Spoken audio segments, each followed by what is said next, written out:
John Jones, obviously the GOAT, the best we have seen in the octagon. The UFC could put on an amazing fight this year, a mega super fight that will probably do amazingly on pay-per-view, and that it will be a spectacle, which is the John Jones versus Alex Pereira. Because I'll tell you what, bro, Alex Pereira could totally knock out John Jones.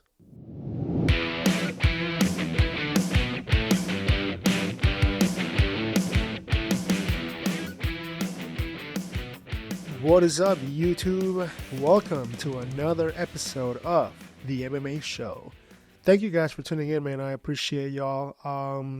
Sorry that I haven't been uploading in the past couple of months, really. But your boy's been busy, bro. I've been traveling a lot for work. I ended up going on tour with a couple artists. I'm a photographer and a videographer, so the opportunity came along to go on tour, and I was like, oh shit, and then before that, I was moving and all of that, I'm in a new house, so just a lot of stuff going on in the past couple of months, man, so sorry I've been busy, but your boy's back, man, and I'm here to stay. Thank you guys for tuning in, man, I appreciate it, and I promise you I'm going to be uploading more and more consistently now that, I'm a little bit more stable, I'm in this new house, and I'm back, I don't have to travel for a while, and yeah, I know I missed uploading videos during probably one of the biggest weeks ever to upload videos, which was UFC 300. Then we had a lot of good cards, fights before 300 too, 298, 299.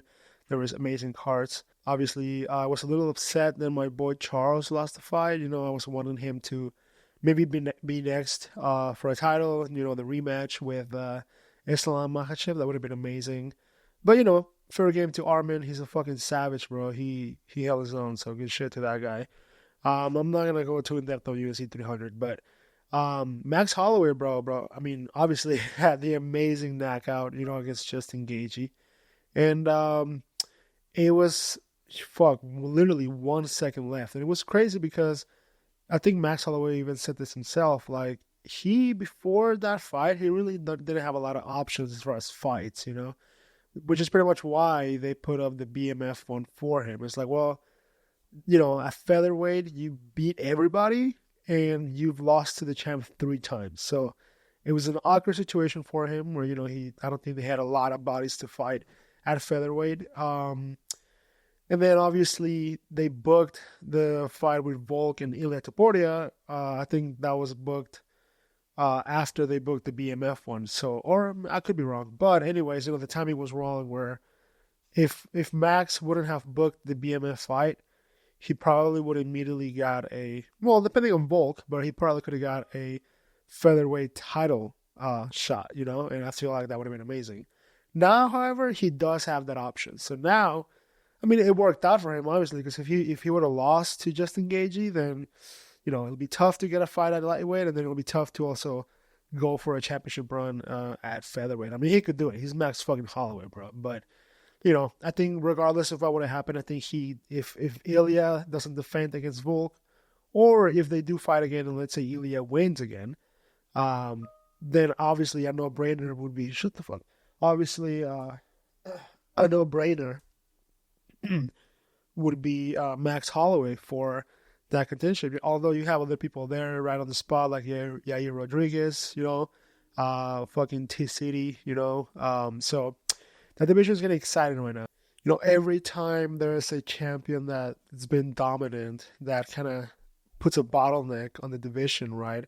It's always fun when that champion loses, and now there's more people that could fight for the title, It almost makes me wonder, like, yeah, I understand the whole point of, like, giving a champion an immediate rematch, but it almost makes me wonder, like, okay, maybe let, another fight play out before we give you a rematch, because if it happens to be a trilogy, for example, then fuck, that could be worse for the division as far as a bottleneck, right? And as far as guys that probably deserve the shot having to wait, 2-3 years for a trilogy to play out, you know what I mean? So, yeah, I lost my train of thought. But anyways, I was talking about Max Holloway because obviously we got announced that McGregor is going to fight Michael Chandler. And man, I'm kind of upset that I was hoping that I know this fight got announced right after UFC 300, but I was kind of hoping that, well, if Max gets past Justin, I'm hoping, well, maybe why not call out Connor, bro? Did he call out? I don't know. I forget what his if he called anybody out after, but I think calling out Connor would have been a great fight for Max Holloway. I think that it's a long overdue, the rematch, because they fought before as well, and Connor took the dub back then. But it was a very, very young Max Holloway. He was not the Max Holloway that he was today, obviously.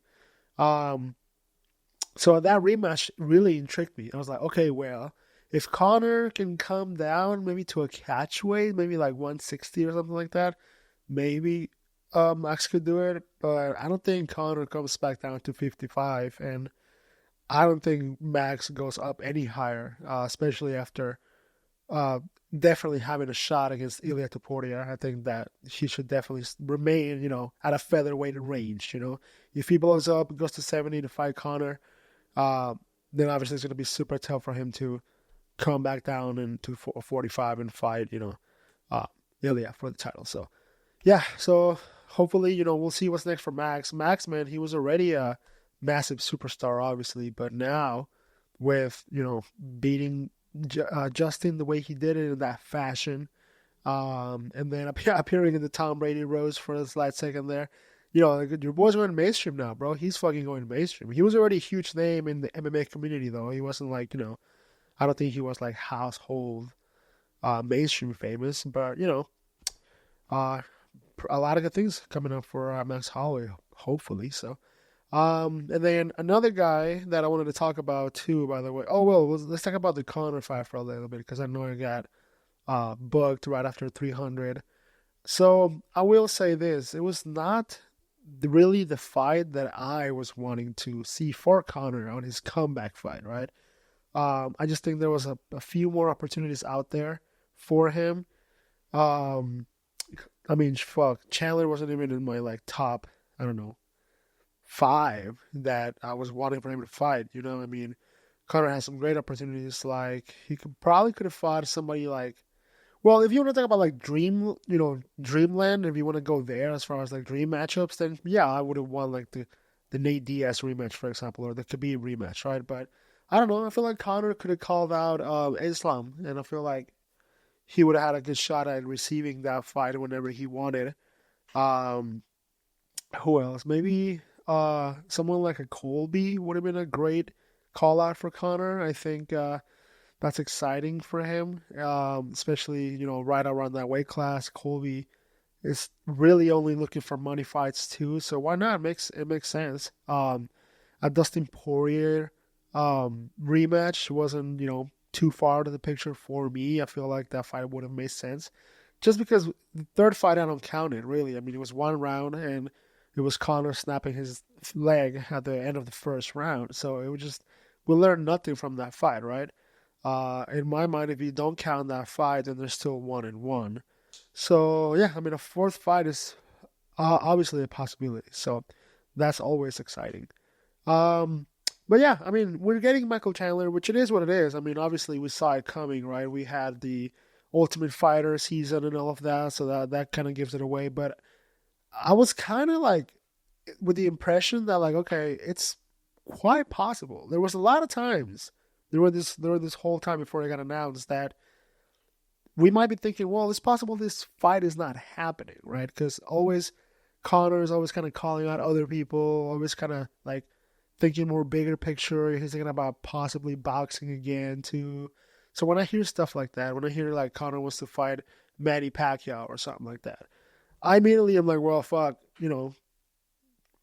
Chandler's fucked because Chandler's waited this whole time for a shot at Connor and then he ends up not getting it. That would suck. So for that aspect, I'm glad. I'm glad that Chandler's getting paid. He's getting probably a massive payday, the biggest payday he's ever had for sure. So that's exciting for him.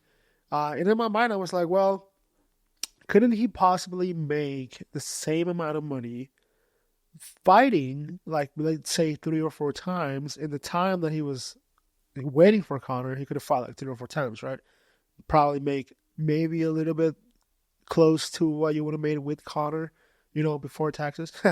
um, and I was in my mind, I'm like, well, that's stupid, right? Because now, if you're fighting those 3, 4 times, like I was thinking, well, that's 3 or 4 times more chances of you getting injured, of you getting knocked out, get losing, and then that diminishes the, obviously your career and what you get paid later on.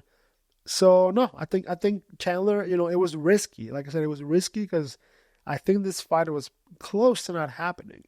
But at the end of the day, I mean, he got the fight, so I think that's what counts. I think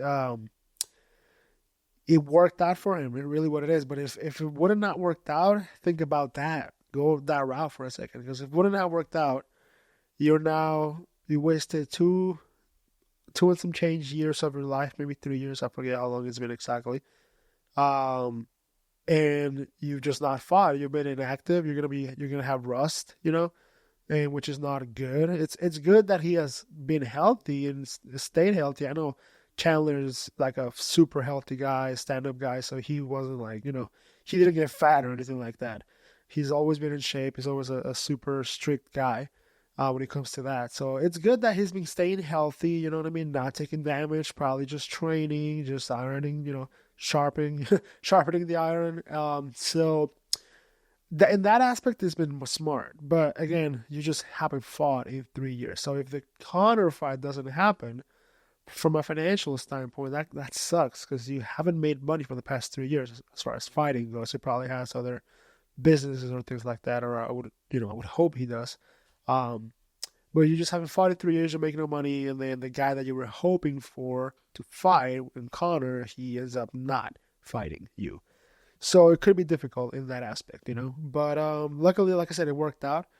Now to talk about the actual fight, which is what matters. I'll break down the fight way more once it comes to the week off the fight card and everything. But I think stylistically speaking, I like the fight for Connor. Obviously, I want Connor to win. I'm a huge Connor fan, and I'm a fan of who's not a fan of, let's say, greatness? Who's not a fan of this story that we've seen since the early days of Connor? Is the literal biggest name in combat sports history. Conor motherfucking McGregor. Like, so fucking famous, so hype, right? And he's delivered multiple times before, right? Obviously in the past couple of years he hasn't been delivering, so I just want to see another Conor McGregor delivery. That's all I want to see, brother. Really, I mean, it's nothing more than that. I want to see him win. Because I'll tell you what, if he doesn't win this fight, it gets hairy for him. It gets hairy. It gets in a hairy situation. Then you can kiss goodbye any, title run, anything like that, and mainly just sticking to either big money fights, prize fighting, someone like a Colby or something like that. You're not sure shit not gonna fight Islam, if you don't win. Um, which is crazy because I think somehow he would get it. Like I think if he actually tried to get that fight, he would get it because he's Conor. But I don't think even Dana would allow it. You know what I mean? So he has to. If he wants Makachev, he has to defeat at least one top lightweight. So that's where he has to defeat Chandler. Otherwise, he can kiss that fight goodbye. Or plain and simple, just maybe retiring. Maybe just saying, you know what, it's cool. I mean, we get it, man. Father Time catches up with everybody. Everybody catches up with Floyd, catches up with Mike Tyson, catches up to Conor McGregor. I mean, it catches up to everybody. So it's okay. What I don't want to see is a guy hang on for too long. Just Conor. He loves being in the spotlight. He loves being the center of attention. He loves having, trending for that day or that week or whatever it is, right? So by him doing that, it just kind of keeps him in this loop of like, okay, wanting to promote a fight, wanting to fight, wanting to have a big fight and compete, but the skill might not be there. I think it's not a matter of hunger, which is crazy considering all the money he's made. I don't think Conor McGregor is not hungry because he does train hard. I mean, he's a little heavier, but he's actually bulked up in muscle. He's in phenomenal shape. He's not like fat. He didn't get fat. He just bulked up like in with muscle. Obviously, whatever, if you want to believe that he does steroids or whatever, think whatever you want to think. I'm not here to talk about that. If he did steroids or not, it's whatever. It was kind of like a very fishy situation with like USADA and the UFC. They ended up firing USADA because of Conor. So sketch situation, but it is what it is. The homie is healthy, is what I'm saying, right? Um, but anyways, man, it's just it's time it catches up with you. So, and as fans, we should be like, you know what? That's cool, man. We've seen enough. I don't want to see a guy, older guy, get hurt, especially a guy like him that has money, that has other opportunities in other industries and other businesses. And quite honestly, just doesn't need to do it anymore. I think fighters, the majority of them, do it obviously for the money. You know what I mean? There's a few guys that just legitimately do it for their love of just fighting, but a lot of fighters will tell you themselves that, hey, I'm trying to make money. I'm trying to fight Conor and then leave, which is exciting for a lot of people. That's why a lot of people call out Conor, even if it's a dumb call out, like Joaquin Buckley.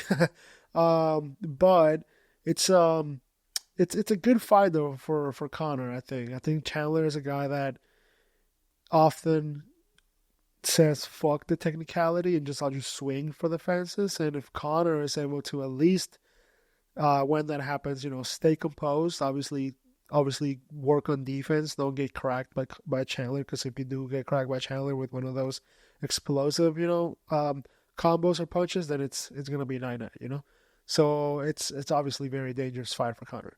But if Chandler, it's not being technical and he's kind of being explosive, then all Conor has to do is kind of just obviously, keep the cool and just work on the defense and work on the counter. I think that's going to be the key in that aspect.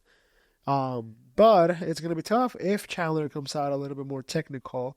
I'm surprised. I think when he fought, I want to say when he fought Dustin, right? He wasn't as like throw caution to the wind type of guy, right? I think that was on that one. He was a little bit more calculated. Um, so if he fights a little bit more like that, I think it's going to be a very interesting fight. Either way, I don't think it's tough. I think a fight like this, like it's so hype. Like it's obviously Conor versus Chandler, so it's like already just a massive, massive um, draw just for Conor. And it's always the fights that are the biggest, that are supposed to be the best, that end up maybe not, being anticlimactic, Like maybe this fight is going to go to decision. There's going to be 5 boring-ish rounds, and obviously we know that both guys kind of tend to gas out by round 3. So really, 4 or 5, we'll see what kind of product we get as far as, Connor's, I think, has more experience with those, right? If I'm not mistaken. But anyways, it's still a dangerous fight no matter what for both of them. I mean, Conor is obviously amazing striker, amazing boxing, so he has that for going for him. So I hope he's able to also mix it up a little bit. I mean, I don't know. I feel like Chandler is one of those guys that will want to keep the fight on the feet and maybe not wrestle as much, but I feel like he has the wrestling advantage against Conor. So I feel like he should maybe try some of it, see what's up. Obviously, we'll learn from the Khabib fight that, well, you're talking about Khabib, but he out wrestled Conor. So I'm not saying Conor is bad at wrestling. I'm just saying when you wrestle Khabib, you're probably gonna get fucked anyways. But I would say that Chandler has maybe a wrestling advantage against Conor. I don't know. It all depends, because again, Chandler doesn't do it. He doesn't use it a lot in his fights. He's primarily a striker. So it's going to be interesting to see. But I'll break down the fight way more as it gets closer, to the date. Hopefully we get more information. Hopefully we get some interviews from the guys, and so a press conference will be dope. So yeah, we'll see. We're not that far away from it, by the way. We're probably like a month and a half away, I think. It's June, right? Then we also have, in a very weird way, Tom Aspinall defending his interim belt versus Curtis Blades. I mean, I don't think I've ever seen that before. I don't think I've ever seen interim belt get defended? I mean, has that happened before? If it has, please let me know in the comments because I actually don't know. I mean, I might just give it a quick a quick Google search, but it's tough because Tom was obviously hoping that he would maybe get to fight John Jones, right?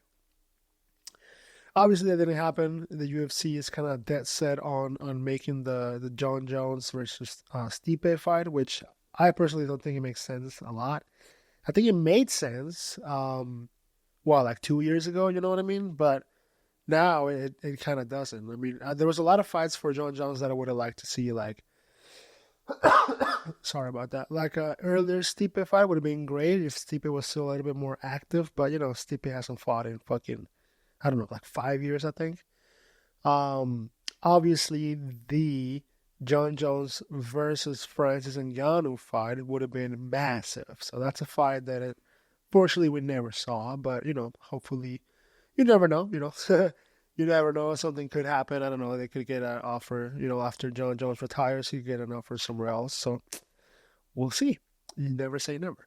But anyways, now we have for sure Tom Aspinall fighting razor blades. So we'll see what the fuck happens with that, man. It's gonna be interesting to see. And then the main event is Bilal, homeboy Muhammad, versus Leon Edwards. That's gonna be stylistically. That's as big, as high stylistically fight as you can get because both guys are technicians. You know what I mean?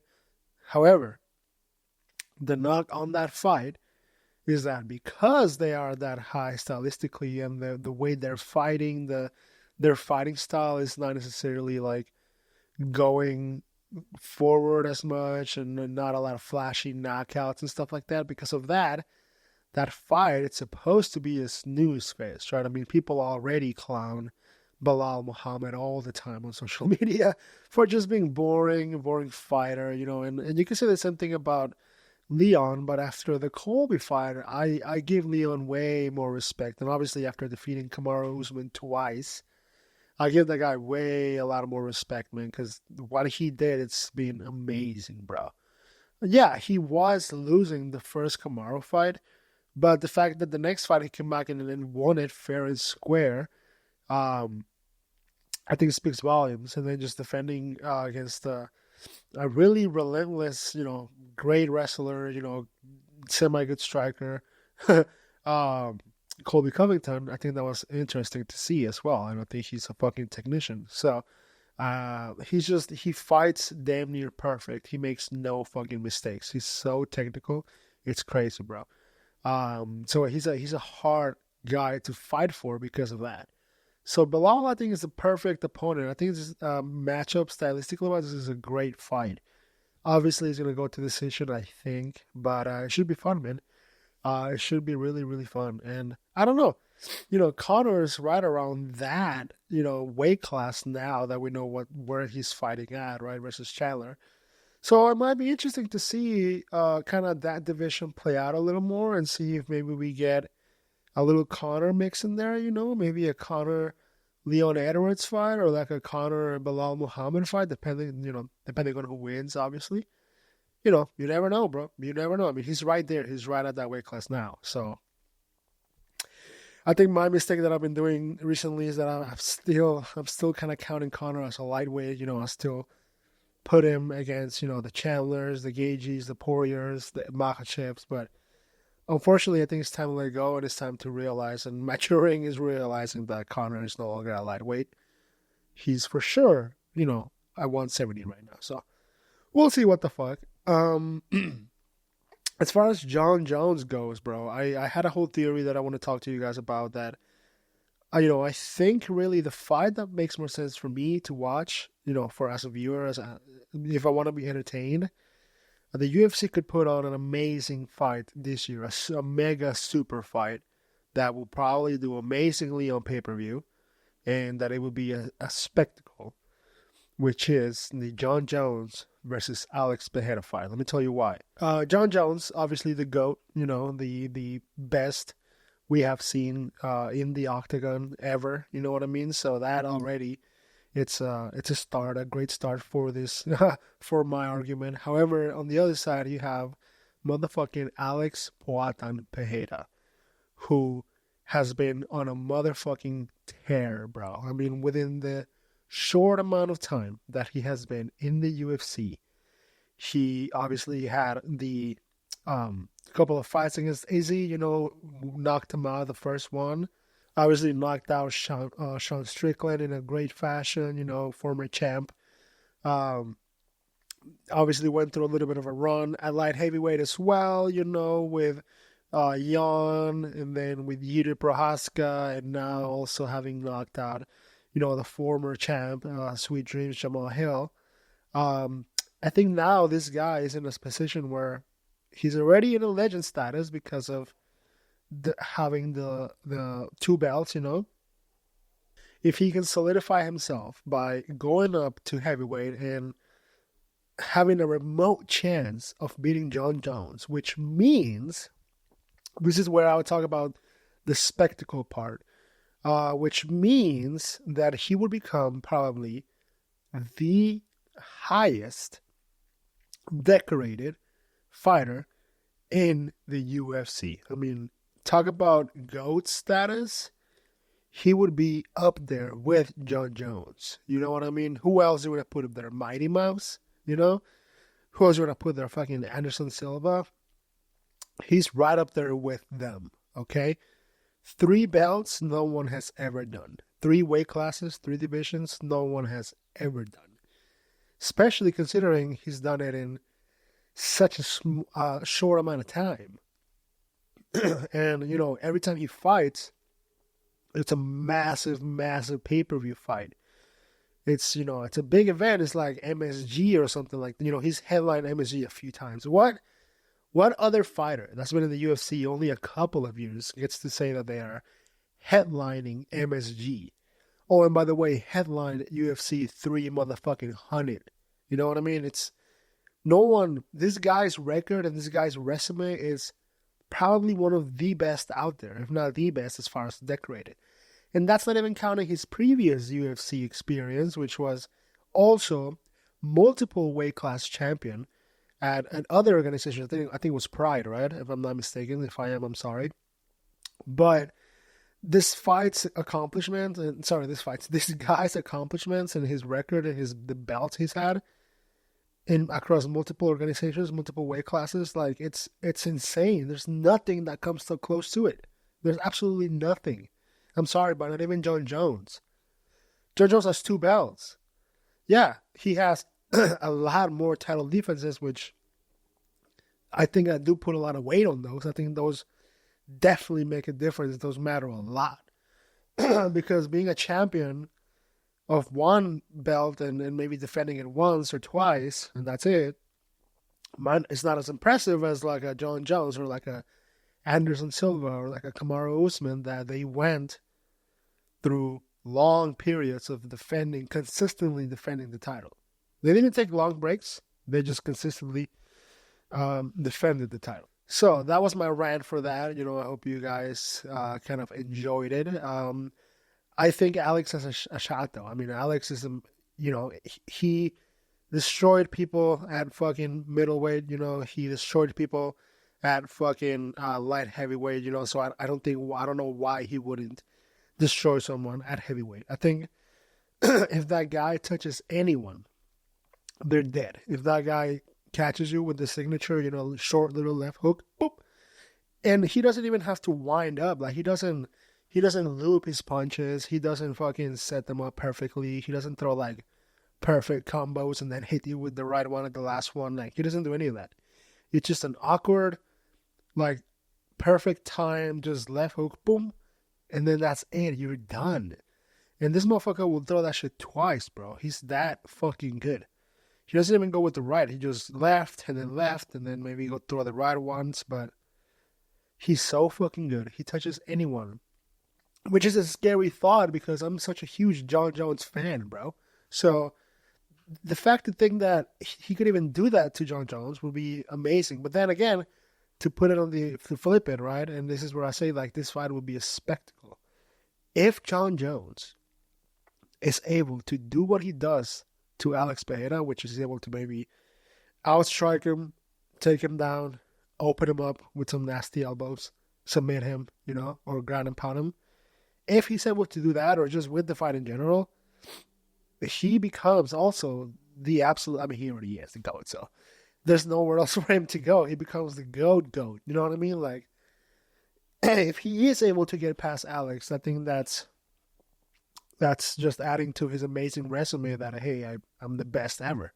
It's just solidifying that a little more. You know what I mean? He has nowhere else to go. He's already the GOAT. So it's tough. But I do think that John Jones, if you don't give him a fight soon enough for him to like take it serious, I think that it doesn't end up well for him. I think he goes back to the partying, goes back to all of that, and not being focused, not being training might do that for him. I don't know. I mean, obviously, I don't know the guy, but I would assume there's something like that. And I would assume that a younger, scariest fighter like Alex would be enough to kind of light a fire under John Jones and kind of say like, hey, let me take this motherfucker seriously. Let me train seriously because this guy is dangerous. Because I'll tell you what, bro.